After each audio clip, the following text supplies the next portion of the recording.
All right, so welcome to third episode of our podcast.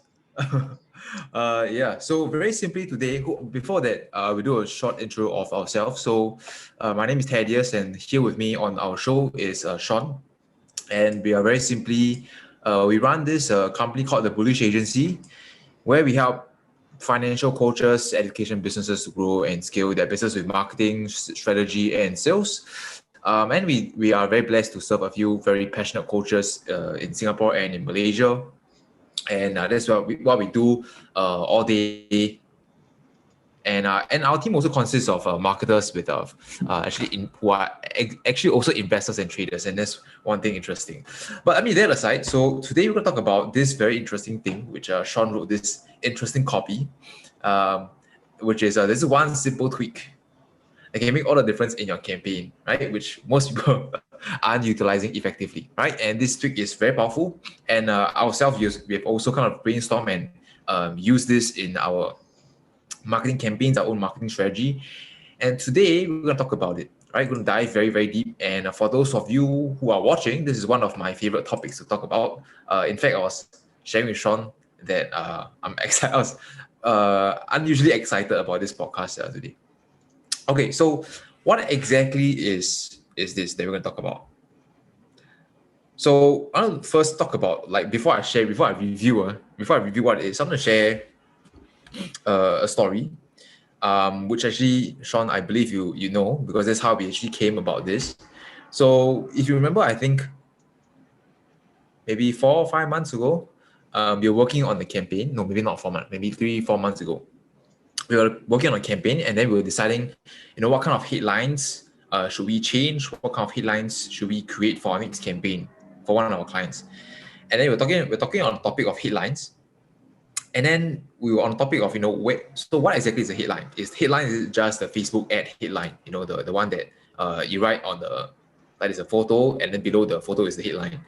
So talking about it, is that the headline or what?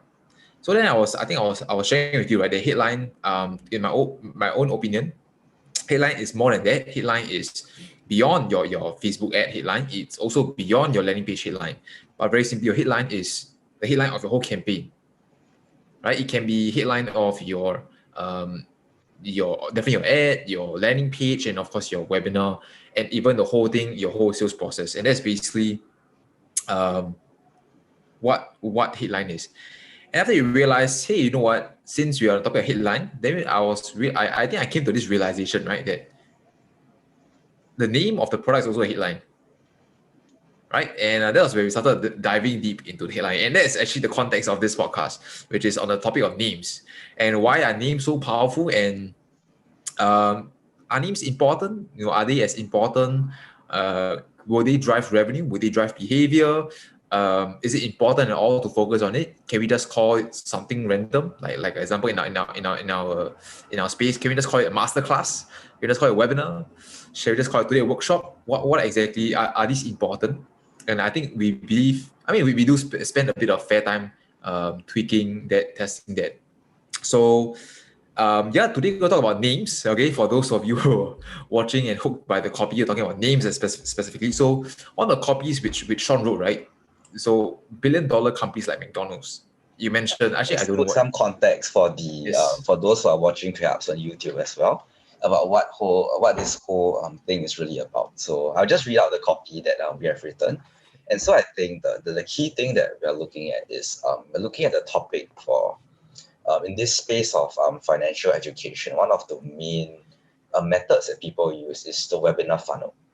And when it comes to the webinar funnel, many people tend to tweak a few common things here. Things like your landing pages, your offers, your origin story, your hooks. All these things are the things that people normally look at. And of course, they rightfully so, because these things are fundamental. These things are essential to any campaign. But yet, as we look through all of these elements, there are certain parts that we sometimes tend to neglect. And I think one of it is, as Ted really pointed out, right, it's actually that of the name of this webinar that we give. Because as you're about to dive deep in this webinar, and Ted has a lot to share about this topic, the name of a webinar, it's really so much more than that. It actually has a lot of meaning to that. And I think that's really what we want to look at today. How can we effectively use names to promote our products? How can we use names to create viral campaigns? And how can we even use names to help us stand out from our competitors and just create more market presence in our space today? So yeah, back to you there. Yeah, so awesome. So I think I'll share some examples to give a bit of context, to prove that names are really worth looking into, worth the time spending, researching and tweaking and testing. So a few examples, right? Number one is, so I want to share one story also. And this was looking back, I realized it made all the difference, and it was a little shift in naming that actually made me almost buy a life investment plan or investment savings plan. It's called ILP. So it was, I think, 5 years ago, maybe 5, 6 years ago. I just ORD'd, and this basically friend of mine who also ORD'd. He was from same army camp, and he became a financial advisor. So I think it was maybe 3, 4 months after ORD, he started working in this insurance company and started connecting with some of his old buddies, old friends, and definitely I was one of which he wanted to have coffee with me. But anyway, so at this point in time, he came to my house. He was a very nice person. He came to my house and we caught up, and then he very well transitioned into insurance and savings and all these different things. And then suddenly he was asking me about saving and how my savings are. Am I doing good? Am I putting enough effort to save for my retirement and all these different things? And then he did a bit of check on me, and I realized I was doing a very, very bad job. And they said, you know what, you need some form of something that can help you save more, not just for now, but also in the future as you plan out for your jobs in your future career, and also as you plan to retire, maybe a few years, not a few years later, maybe 50, 60 years later, you have a huge payout, right? So then he was introducing me to this concept called, I think it was the ILP. I can't remember exactly what that was, but very simply, he told me I'll say the cost of it. If I'm not wrong, I think it's about $200-300 a month, about there or slightly more. But at the point of time, I wasn't exactly working, so I didn't have much money after ORDing from the army. And then I told him, I think I can't afford it. It's too expensive. I'm not working. How can I actually cough up that amount of money to put into that plan? And then he used this sentence, this phrase, okay, that made me change my mind, and I almost bought into it. But luckily, I realized it was a good idea. But I realized this was a very interesting frame or word which he used that made me switch my mind in an instant. And I told him, you know what, let's do it. So the word which he used, so again, I'm saying it's expensive, I can't afford it. And the word he used was this. He used the word forced savings.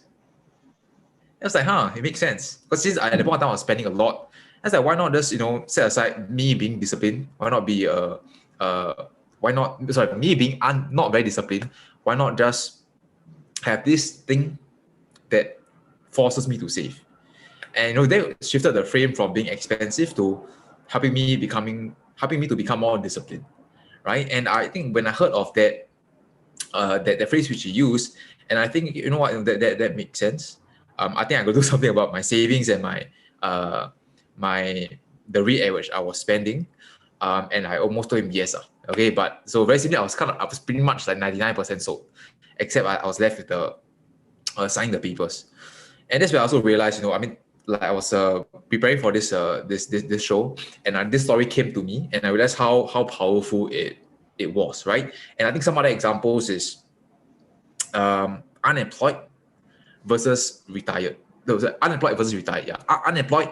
If I call someone unemployed, it might sound like he's in a very, very bad situation. However, if he's 30 years old and I call him unemployed, he sounds like in a very, very bad situation. But if I call him 30 and retired, he sounds like he's pretty well to do, right? In fact, too well to do, right? So I think the point here, which I came to realize that naming,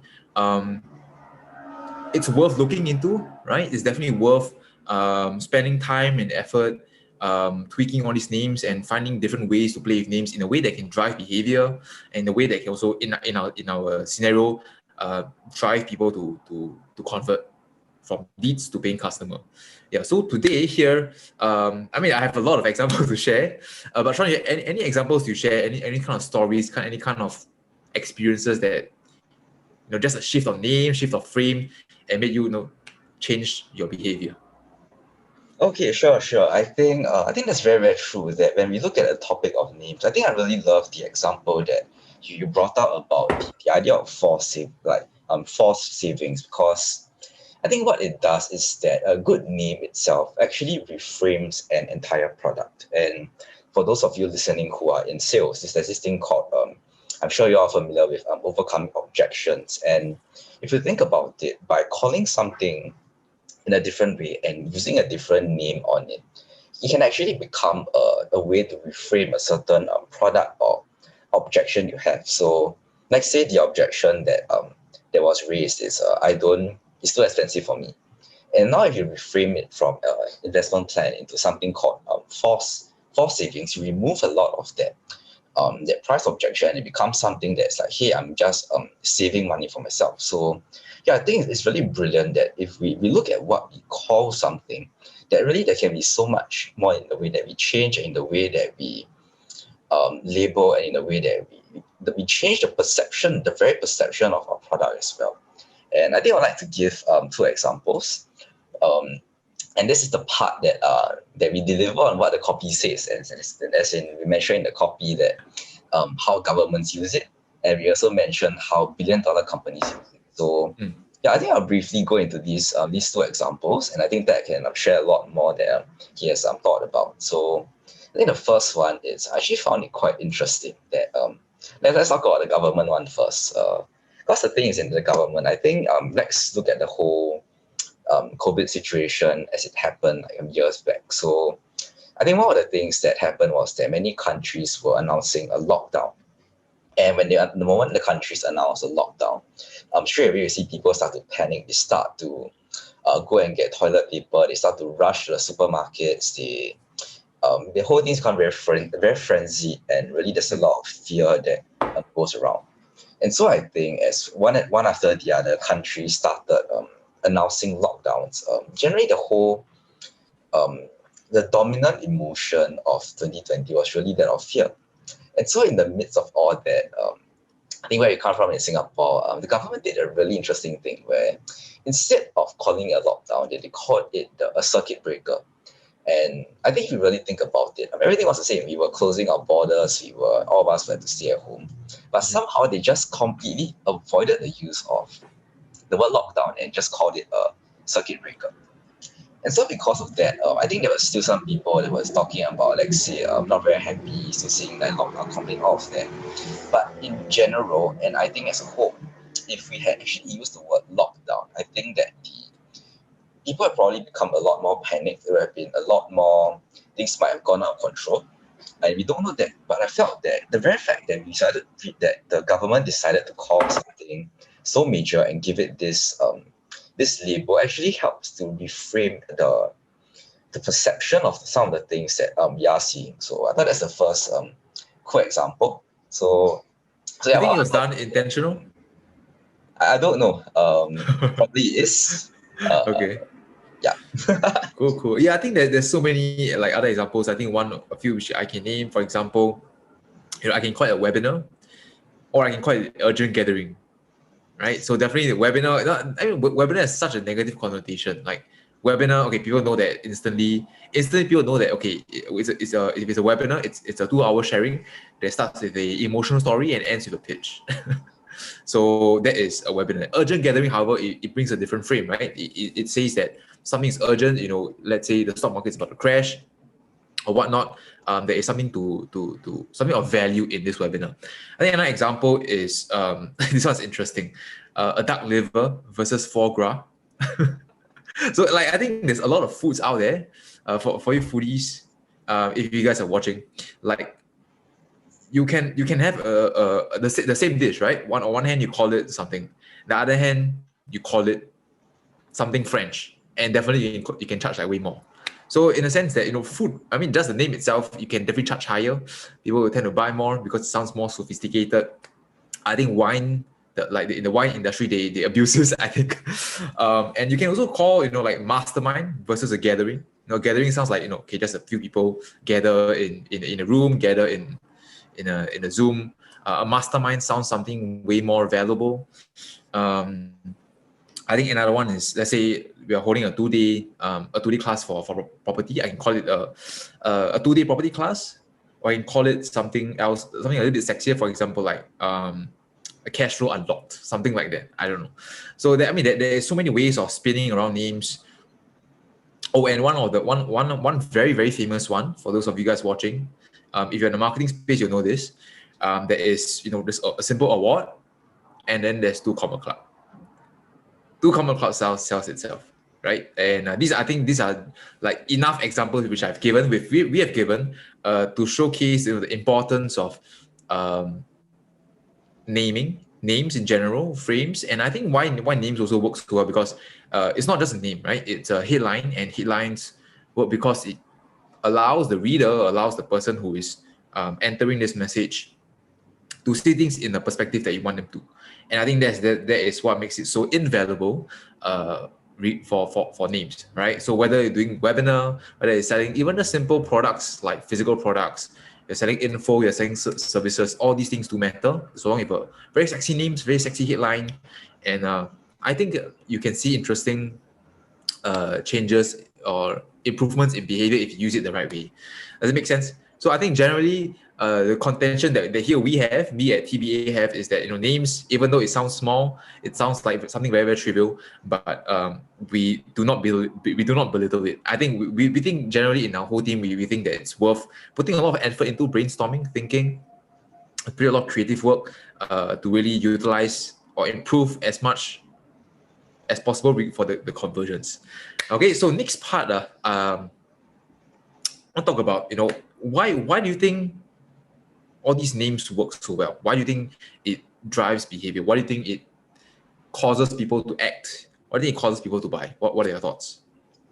Oh, sure. I think when it comes to, I think certain names just have a certain appeal to it that's really built in. And yeah, I think one example that I'll use is actually now we're going back to the example of how the billion-dollar companies use names, and I think that's one that's very recent at this point of time, and it's actually a company that many are familiar with. It's a household brand. Actually, that's MacDonald's. So if you've been following the news recently, you know about this certain product, right? Or this new meal that came out. It's called the BTS meal. So just to share, I'm not a fan of K-pop or anything. So Okay. I think I just thought it's really, really interesting that that just by changing it and calling it something so different, you actually have people just lining up like crazy long queues, and I think there were people selling it online or something. I'm not sure about that. Brazil. Yeah, I think so. So it's like really, really, I think it's really like I find it really, really impressive that they called it something so different. Like there is the element of celebrity endorsement as well. But if you really, really think about it, right, they could have, if they weren't good at marketing, they would have said, try our chicken McNuggets with sweet chili sauce and cajun sauce, which would probably have been nowhere near as sensational as this. So yeah, I think it's really, really cool that like things like that when you change the name of something and it creates a different association, straight away the perceived value of a certain product or service it's being raised up. So yeah, those are just some of my thoughts, and I guess maybe we can draw it back to the marketing space like that. What do you think are some of the major cool names that have been used to promote products? Okay, I think in info space, I think one which I think Adam Khoo has. In fact, this name actually came up like 4 or 5 years ago. It caught my attention. In fact, I didn't even know much about marketing, and the name of his product, one of his product was actually called Piranha Profits. And I think why it sounds so attractive, it sounds something that I would buy into, even though I didn't buy, because I think the image of the piranha and the word profits comes to mind. It sounds like piranha is aggressive, piranha is fierce. It sounds like if I buy this product, I would get really fierce profits. So that itself, I think, sold the idea that it's something worth looking into. I think we also have some for ourselves, but I think I won't share it here. I think some also. mm I think there's a lot that I come in. I think one of which, a very interesting example. I can't really recall at the top of my head. I don't have exactly all the facts, but I just roughly remember the story. So bear with me if I got the facts wrong. So it's this product called air fryer. Air fryer. So I think in Britain, so air fryer, it's everyone knows what that is, right? It's you can basically put this like little black box. You can put the food into this little black box or little box, put it in without any oil, without any special like ingredient, and you can basically cook it. So I think this company, which I have no idea what the company is, but they sold it in I think UK, if I'm not wrong. They sold it as air fryer. I mean, they actually call it air fryer. I think in like Asia and everything, it converts very well. People finds the idea very, very sexy. I think in UK, it's a little different based on their culture. And I think for I think what this company realized, is that Asia and all the other different countries, it worked really well. It sold a lot of products. However, in UK, they see something, they see the opposite, right? Which is very, very little sales came in. So they hired, I think, a group of psychologists, or I forgot who again, but to look into why exactly didn't convert. And they realized one thing, which is the word air fryer actually has some other connotation into their cooking industry, which I can't remember, which doesn't exactly have the best connotation for that product. Right? Basically, it went the other way around. Like the effect which they wanted to create, it didn't work as well in Britain. And of course, based on different cultural contexts, it works differently. So I think what they did, instead of changing the product or stop selling this product, what they did is just change the name, and then it sold really, really well. And I think this is one of like many other marketing examples that there is in the world. And very simply, I think again, like what this means is that names in general cannot be belittled. And I think there's a lot. Yeah, I think there's a lot more examples which I can't remember at the top of my head. I think what I had to share. Oh, and that brings me to one more story I want to share also. This one is very, very interesting. It's very, very recent, very, very relevant to me right now.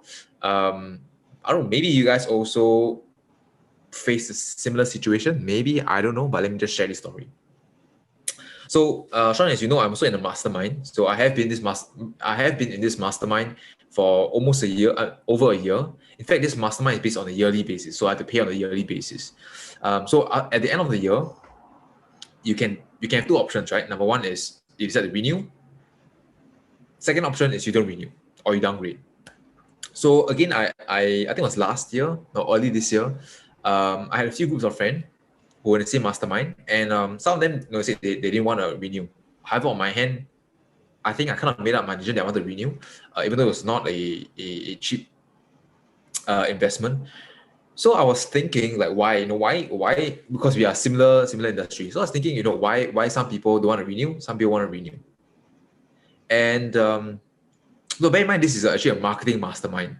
However, in this mastermind, they actually cover probably like 10-20% marketing, 80-90% maybe business lessons, life lessons, mindset, and all this, which I think I realize is far more important than your strategies and tactics. However, I think what I realized, or my guess, is because it's called a marketing mastermind. Because after 1 year, right, the people who actually attended, they probably have their marketing problem solved, and hence by the end of that 1 year, they probably felt that since I've gotten my marketing problem solved, I don't need this marketing mastermind anymore.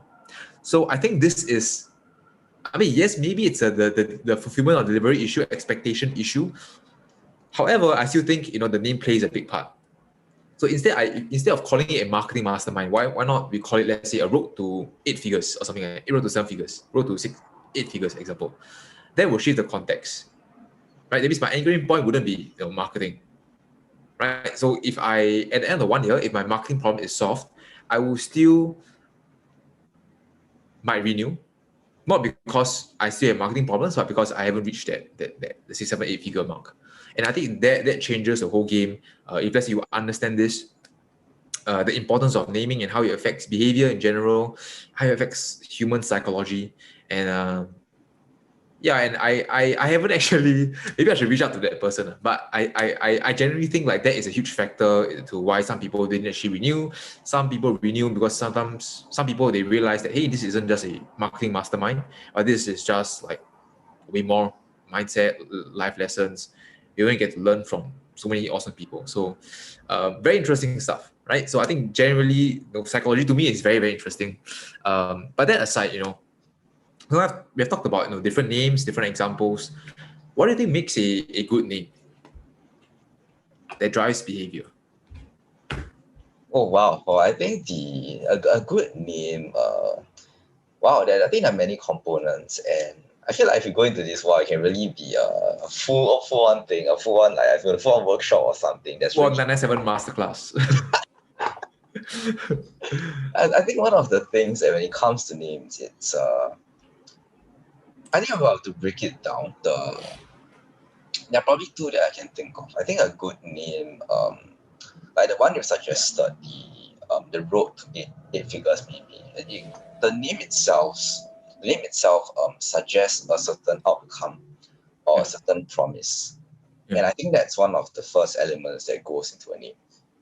And I think perhaps if there is a second element that would be effective, it would be that the name draws upon certain associations that a person has.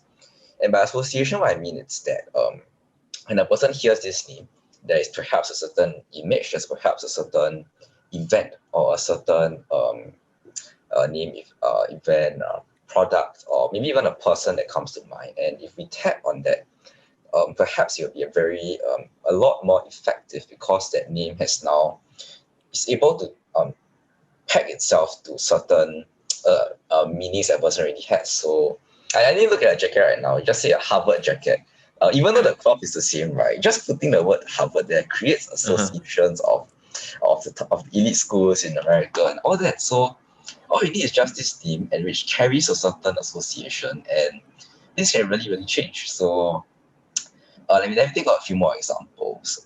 Do you think there is like, do you think this happens also in people's names, like literal names, like my name is Thaddeus, and some people's names are Bob, Adam. Do you think there's like an image to We apologize if your name is Bob. If you're listening, your name is Bob. What do you think? Is there any particular name that has some form of immediate image, immediate association? I think it really depends on the culture. I think for people's names, I mean, now and then, if you do search on like some parts of the internet, you do get some very, very interesting responses that there are some stereotypes attached to certain names. I don't know how that works, and I'm not sure if names actually cause a certain form of change perception before actually meeting a person. I don't know about that, but it is possible. It is possible that could be the case. For example, I think if this person has a Chinese name, like, I think it's reasonable to assume that this person speaks Chinese, as in fluently. So yeah, I don't know. That's to me that is my subconscious assumptions upon hearing someone's name that is Chinese. Maybe it's just like my life experience. Yeah. Anything else you find like what makes a good name? I think apart from these things, I think that is those are the two things I will look at. Other than that, I think there's definitely more that we can look at. I think the one thing that also strikes me is how I would say how contagious it is. Like when you name something, it's something that when a person hears it, they are likely to tell someone else. That's perhaps the third element I'll look at, and I think that's about it on my end. So what are your thoughts, Thaddeus? What makes up a good name? I think before I talk about what makes a good name, I think why I also want to touch a bit on like why these work so well in terms of driving people's behavior. Very simply, I think because when you name something, there is a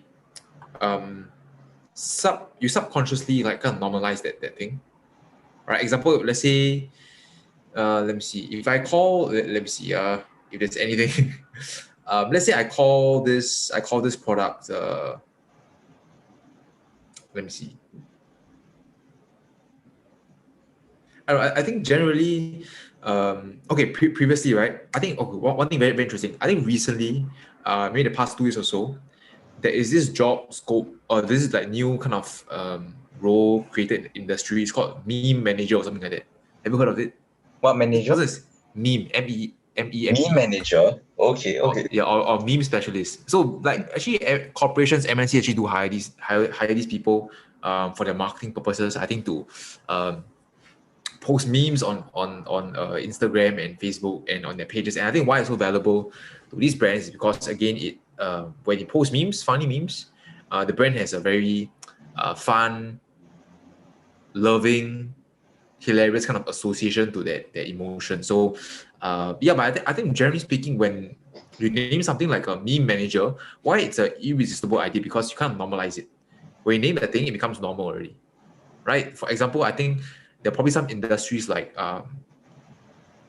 maybe like 10 years ago or 20 years ago, there was no such thing as a digital marketer, right? But now that we name this thing called digital marketer, it sounds like normal already, right? Maybe back in the days, it didn't sound normal, but when you name it, right, it kind of normalizes that thing. So anyway, so I think that's kind of why it's so powerful, why it works. Because when you can't name things, subconsciously you think that it's legit already, right? Does it make sense? I think there are many examples of. I think that the most impressive form of naming is when when it's for some very rare cases an invented word actually is used to describe a new behavior. And I think there'll be a few that come to mind. I think first is a long time that you didn't say let's Google something. First of all, Google has no meaning to it. But now that when you say let's Google something, you know that you're going to a search engine, you're going to search, and that creates a whole new form of behavior that has really become a part of all of our lives as well. That let's say you Google something. What else is it? Grab. Let's grab there. Yes. Correct. Yeah. Oh, I'm sure there's a lot more. Let's think. Google.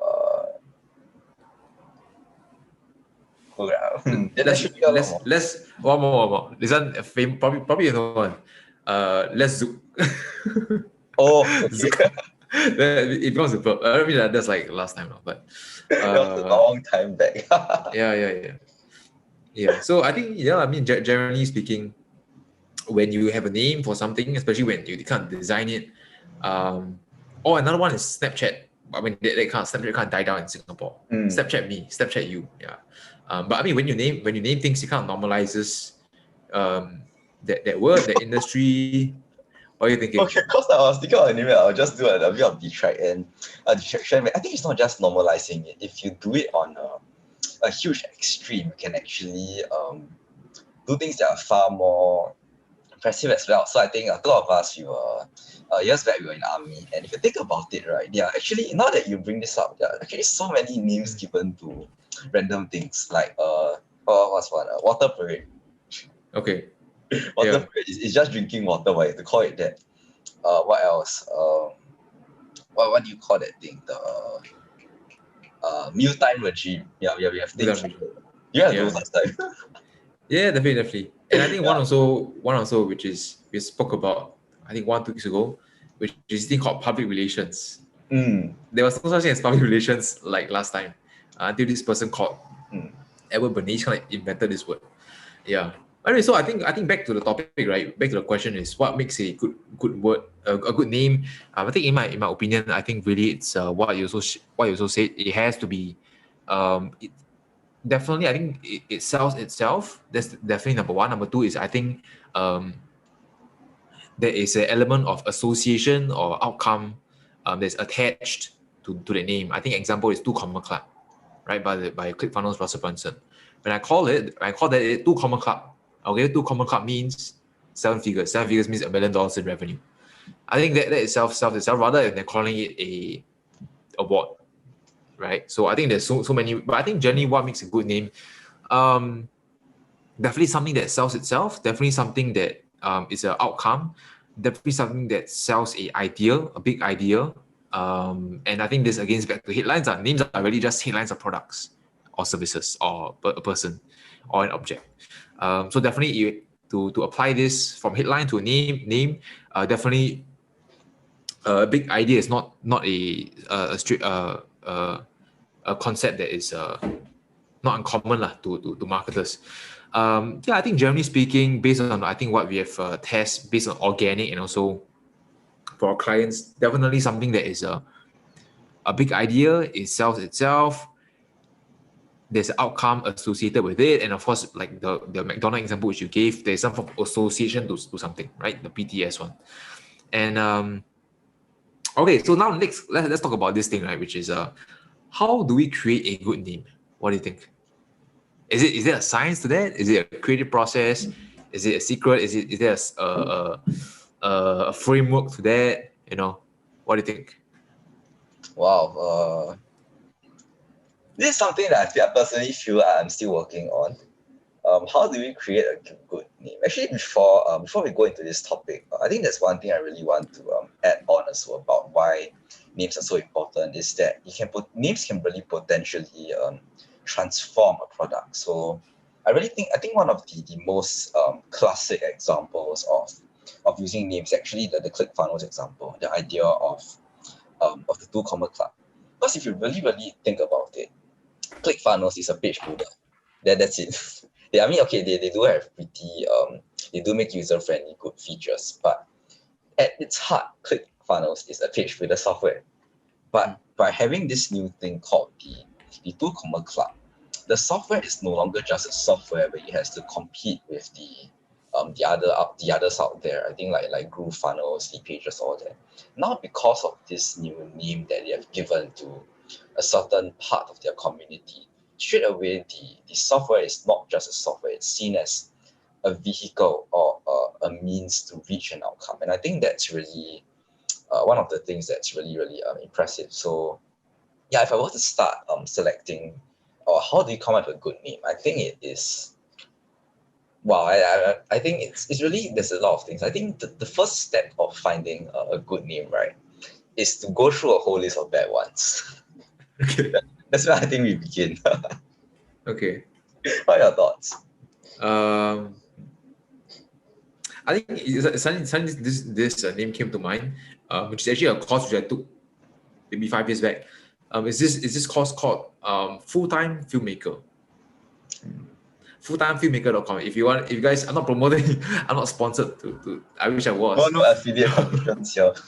Yeah, but I mean, if you guys go and search fulltimefilmmaker.com, like that name, that domain itself sells itself, because it tells me that, you know, if I sign up for this course, I am on route to become a full-time filmmaker, right? And probably that's the target audience of this this course maker or this offer owner, which is you want to target people who want to become a full-time filmmaker, right? And also one of our clients, maybe we won't share here, but I think also what makes a good name, definitely it starts off with understanding your target audience.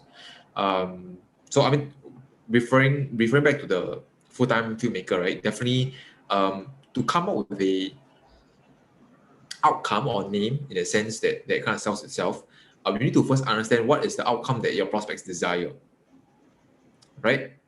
And if I don't understand my prospects desire, I can't have a name with a outcome that my prospects want, right? So I think it first starts off with a who exactly is your prospects, even though it sounds like a marketing 101 kind of thing. But again, I think it really starts off with the prospect. That's the first thing. Second one is, once you're clear of your target audience, main outcome, find out like a kind of like a sexy idea or like a big idea that amplifies on this outcome. So I think for this Parker Warbeck's course, full-time filmmaker, his course is a filmmaking course. Outcome is to probably generate some income from freelance work. So a very amplified kind of outcome is a full-time filmmaker. It implies that you have made a lot of money in a way that you can do this full-time. I think that is one way. I think there are tons of ways as well. But I think there is, apart from like selling the name by its outcome, I think also there are some heuristic biases to names. Example like duck liver versus what's that, foie gras, right? Like the word foie gras, which is, I think, is it French? Is it French? I Do you know? guess I It's believe French. so. Yeah, I You thought mean it looked that. bad. Yeah, like French. The word. I mean, by having a French name itself, there is some form of invaluable. I mean, there is some form of intangible value attached to the name. I mean, I don't know what it is, but there's some form of intangible value, or some form of associated, like you say, association with something. So I think, yeah, I think there's. I mean, for me, I personally think there's two ways. Number one is you merge an outcome into your name, right? Number two is you find a word that has a very strong association to something. Like example, the piranha profits, right? There is a piranha and there's a profit, and you kind of merge them together. And there you go, which is a very strong, unique name that kind of sells itself. I think another example is, I mean, going back to the, because I'm looking at my iPad, I think another example is expenses versus forced savings, right? Maybe this is not exactly a name, but I think the word forced saving, why it's so powerful, because again, there's association. There's this thing called savings. Like on one hand, I thought it was expense. It was an expense. I have to pay $300-400 per month for that ILP. And on the other hand, the word forced savings implies that it's a saving, right? So expenses sounds like it's my money is coming out, my money is coming on my bank account. Forced savings sounds like I'm retaining my money in the bank, and I'm rewarded for doing so, right? I'm forced to save, and I kind of like, yeah. So I think generally these are the three things that we can use to create a good name. But I mean, generally speaking, because I'm more of a creative person, I generally think just by understanding three things is really not enough. I think there is some creative work in the process of you maybe having to consume a lot of like news, like content, news, memes, politics, government, and it's different things, and then just kind of like take a shower and the idea pop up. So I mean that's my version of I think a creative process. Yeah. So I think generally, so maybe you can share, right? How do you think this will back apply to our industry, which is financial education coaches? What are the ways that the people listening here, how can they apply? Apart from naming of their products, how can they apply this principle? Because it's not just about names. The principle behind here is not names. It's about association. It's about implied meaning. It's about implied association. So how can we apply this Oh, apart from wow, sure. names? Okay, so I think the first thing to recognize is that I think let's really bring it back to the field of financial education, and really how this field is actually one of the very competitive industries to be in. And I think really one of the things is to first recognize what are the associations that we want to create to the art of basically be it investing or trading. Because I think for one of the things about trading is that I think personally that everyone brings a certain association with them to trading. For some, it is the means of getting rich quick. We're not saying whether that's right or wrong. We just know that some do have this mindset. And whereas for some, the means, the association that they bring with them to investing and trading is that they want to provide for their family. Or maybe for some, the association that they want to draw to this, to trading and investing is that they want to quit their jobs. Or maybe, I think we can go on and on and on and on, but these are the few that have been used. Okay, so first off, we do not suggest using these because for regulatory reasons, sometimes ads may not really prefer if you just put things out like that. And I think that's the first reason. The second is that many people have already used these things. But the key principle that we would like to share today is that when naming your product, naming your service or your coaching program, whatever it is, that the stronger the association that you can create to a desired outcome in your prospect's mind, the more likely they will buy your product because the link is drawn there. So yeah, I think that's the first and probably the main insight that I have to share. How about And you? I think, I think what one thing which came to my mind when you're talking about this of association, It was this ad which I saw by this person called George Lewis. He did this campaign for Calvin Klein. I think I mean I don't know how long that was ago.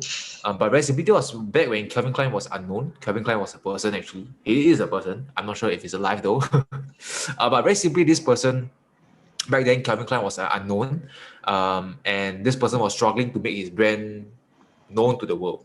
So George Lewis is a very fantastic, talented, a rebel creative. He went to consult Calvin Klein, which is the person, not the brand yet, and he basically did up a creative campaign, artwork, art piece, to be done by, as in to accelerate the brand. Because there's two ways, right? Number one is, you can continuously spend a lot of marketing dollars, like years after years after years, spend a lot of money, drive that brand awareness, and maybe after 10, 20 years, finally, maybe you might be seen as a decent, legitimate brand. There's another way, which is done by advertising, is how can you immediately, with the power of advertising, the magic of psychology, how can you immediately see this brand as the top of the top? So one of the creative which he did was he placed an ad. So this ad was, I think, he placed on the billboard. It was super big, I think, in front of a lot of their competitors. And the ad basically placed Calvin Klein beside Ralph Lauren, beside, I think, another brand and a person. And I forgot what the copy was. It was like the four legends are these, or something like that. I can't remember exactly what it was. Let me just do a quick find. Wow! I'm so excited. I think that's really that's one of the things that you call it branding by association. It's one of the classics of marketing, and that was probably one of the very, very early instances of that idea. And yeah, I think it's really, really I think it's really so powerful that the idea of that a lot of marketing a lot of us may think it's about the hooks, about the angles. Let me know if you found the image. I'm filling the time. I found it. Okay, sure. Okay, continue. So this was, I mean, in the video which I saw, I think it was a video, they placed the four person beside each other, and then like there's Ralph Lauren, one person, and a dead person. Okay, so very simply, this was the static image campaign. So this was the copy. The four great American designers for men are Ralph Lauren, I can't remember this one, Tommy Hilfiger, and Calvin Klein. Okay, no, sorry, it's not Calvin Klein. I think it was sorry. George Lewis marketed for Tommy Hilfiger, not Calvin Klein. My bad. Oh, okay. Yeah. So basically, they associated this brand with three other, right? Ralph Lauren, I think I can't remember this one. It's like P.D. Ellis or something like that, and it's Calvin Klein, and then Tommy Hilfiger. So the four great American designers for men are these four, and then this is the logo of the least known of the four. Wow, this is such amazing use of advertising and branding and psychology. I mean, this is art. So very simply, let me just stop share. So this is a fantastic use of association, which I mean, bringing back to the financial education industry. If let's say you just started out, you don't know how to be the top of the top, you don't know how to be seen as a top. I think this example which I shared is a fantastic way of I don't know what's the right word, growth hacking. Maybe not growth hacking, but maybe seen as one of the top. Very simply, just by associating yourself with the giants. Might not be your competitors, might be you can associate yourself with maybe some of the bigger names out there, which might not necessarily be your competitors, right? And when you do that, you'll be seen as maybe not a top, but at least the top four. Yeah. So I think this example which I shared is a fantastic, like, I don't know because I came across this ad, I think early last year, and this image has been stuck on my mind since. Yeah. So anyway, so I think generally this is the power of advertising, power of branding, and the abuse of human psychology. And I think generally speaking, right, I mean, I was thinking about it, marketing in general, especially in the B2C market, it's abuse. I'll say it's abuse. It's an abuse of a human's inability to look at things objectively. Oh, that is deep. Yeah, it's like an abuse of humans' inability to look at things objectively, right? If people were able to look at things objectively, then people would judge brands by quality, like the Tommy Hilfiger. I'll judge it by how smooth the cloth is, how well designed. However, that's why, I mean, if humans can do that, then all this advertising wouldn't work. Because all advertising does is it just create a context to that product. And this is where the magic happens. And I think it's a fantastic use. There's definitely ethical use and unethical use for advertising and branding. Okay, so you have anything else you want to share? Any juicy story? Yeah, just one just struck me. I forgot which airline it was. It really just came out of nowhere. So I think one of the usage of names is really can be seen in the airline industry as well. I think now it's now the airline industry is not the best place to be in, but I think quite some time back, where air travel was really a part of the whole global world we live in. I think one of the things that used to happen was that I think for I'm not sure if I really can't remember the story. I think it's like the fact that for some their margins are not very high, and people are like, it's a very, very squeezy experience on a plane, and people didn't really like that. But then what one of these airlines did was that essentially they drew an imaginary line inside the airplane, and they cut it into basically the front half and the back half. And what they did was they just called the front half first class. If you want access to that, you pay more.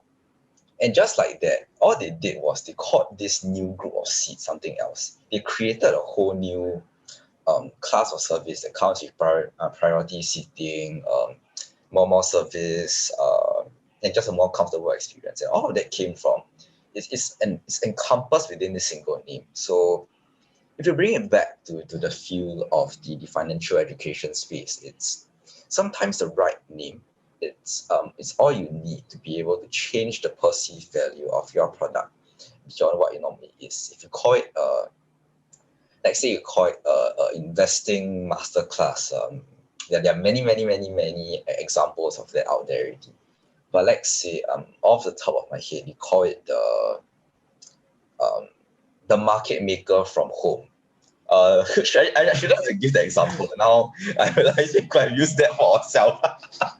Okay. Example, you can have something like that, or build your own algorithm, something like that. Straight away, you have this. If you see ads with these headlines running, I'm gonna laugh. But yeah, these are some examples that if you change the what you call your master class, your training program, really the results could be very different. So I think that's the one thought that we have to leave with you. So yeah. Yeah, absolutely. So with that said, I think we come to the close. We just want to see the idea of the power of names, and see again how you guys can use this in your own marketing. How you guys can use it in your own campaign. Names doesn't just have to be your product name. It can be your webinar name. It can be your company name. Who knows? You can basically name everything, and with the power of advertising, branding, psychology, these things can create magic, can create marketing miracles. So I think that's all for this podcast. I appreciate for those of you who stayed all the way until the end. If you do have questions, do drop them down in the comment section. We'll be happy to answer them. And also for those of you who are watching it on YouTube, also if you have some questions, do drop them down.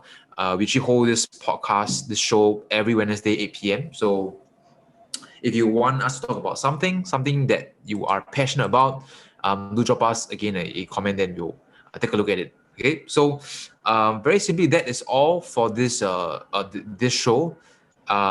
If you guys want to find out more about us, you can go ahead to this website called thebullishagency.com. This is where we help. You can get more info on how we help financial education coaches grow, scale, strategize their business. I mean, some of our clients have grown from zero, literally, to now making 7 figures a month. right? Fantastic results, and I credit a lot of things to the marketing team. Okay, so yeah, that's all, and we'll see you guys next Wednesday. Yeah. All right, For see joining. you.